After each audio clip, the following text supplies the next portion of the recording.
How to fix NBA 2K25 MyTEAM Mobile not working. Hey guys, welcome back to our video. In today's tutorial, I'm going to show you this easy and simple tutorial.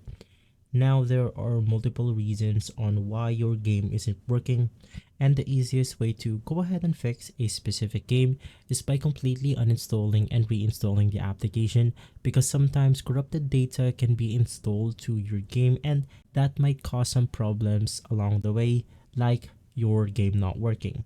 Now to go ahead and fix this, you can just go ahead and open up your system settings. And once inside settings, you can just go ahead and find the app management or the app list.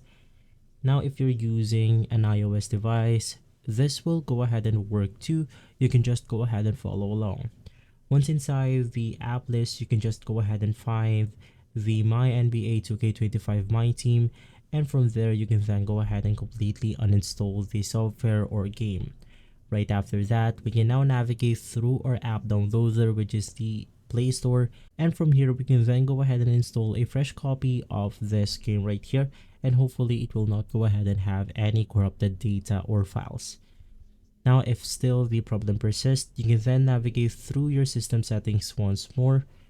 From here, you want to scroll down, click on System, and inside you can just go ahead and make sure that your system is up to date. Now, updating your system will go ahead and fix a lot of issues happening within the operating system of your device. And in my case, I have iOS right here, which is based on Android version 14.00. Just go ahead and click on Online Update. And from here, you want to make sure that your system is up to date. If this video has been helpful, please leave us a like and subscribe. I'll see you on the next one. Thank you.